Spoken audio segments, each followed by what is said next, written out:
আসসালামু আলাইকুম প্রিয় দর্শক, খুবই সহজ এবং হেলদি একটা প্ল্যাটার তৈরি করব, যেটা ব্রেকফাস্টে অথবা ডিনারে খুব ইজিলি চুজ করতে পারবেন। চাইলেই রুটি অথবা যারা ডায়েট করছেন মেনুতে অ্যাড করতে পারেন। তো চলুন শুরু করা যাক। উপকরণ লাগছে ফুলকপি, গাজর, ব্রকলি, আলু, পেঁপে, শসা এবং পেঁয়াজ এবং কাঁচামরিচ। প্রথমে ডিম সেদ্ধ করে নিচ্ছি আমি দুটো। এখন এক এক করে গাজর এবং অন্যান্য সবজিগুলো নির্দিষ্ট আকারে কেটে নেব। খেয়াল রাখতে হবে সবজিগুলো যেন একই রকমভাবে কাটা হয় এবং সেদ্ধ হওয়ার পরে যাতে একটা বেশি সেদ্ধ এবং একটা কম সেদ্ধ না হয়।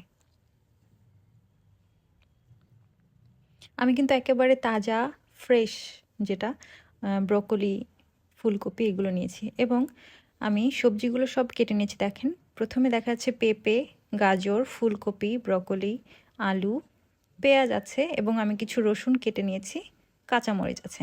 আমার এদিক দিয়ে পানিটা ফুটে গিয়েছে, আমি পানির মধ্যে একটু লবণ দিয়ে দিচ্ছি এবং এক এক করে সব ভেজিটেবলগুলো দিয়ে দিচ্ছি। এখানে আমি পেঁয়াজটা দিব না এবং রসুন কাঁচামরিচ দিব না, এটা আমি তেলে যখন দিব তখন অ্যাড করে দিব। আমি এই ফাঁকে কিছু ক্যাপসিকাম কেটে নিচ্ছি এবং শসা কেটে নিয়েছি পরিবেশনের জন্য। সবজিটা আমার প্রায় হয়ে এসেছে। মনে রাখতে হবে যে 50% যাতে বয়েল হয় এবং পরবর্তীতে আমি এটা একটা স্টেনারের মাধ্যমে ঠান্ডা পানি দিয়ে ভিজিয়ে নিয়েছি যাতে কালারটা ঠিক থাকে। এবার আমি প্যানে কিছু অল্প পরিমাণে নারকেল তেল ইউজ করেছি এবং সেই কেটে রাখা রসুনগুলো দিয়ে দিচ্ছি, এক এক করে পেঁয়াজও দিয়ে দিলাম। কিছুক্ষণ এটা ভাজা হয়ে গেলে আমি সেদ্ধ করে রাখা ভেজিটেবলগুলো অ্যাড করে দিচ্ছি। মনে রাখতে হবে যে খুব বেশি সেদ্ধ যেন না হয়ে যায় এবং নাড়ার সময় খুব সতর্কতা অবলম্বন করতে হবে। আমি অল্প কিছু পরিমাণ লবণ দিয়ে দিয়েছি। মনে রাখতে হবে যে আমি এতে যেসব মশলা অ্যাড করছি, যেমন এখন অ্যাড করলাম ওয়েস্টার সস, এটাতে অলরেডি লবণ থাকে এবং অল্প পরিমাণে ব্ল্যাক পেপার ক্রাশ করা, এবং ভালো করে মিক্সড করে নিব।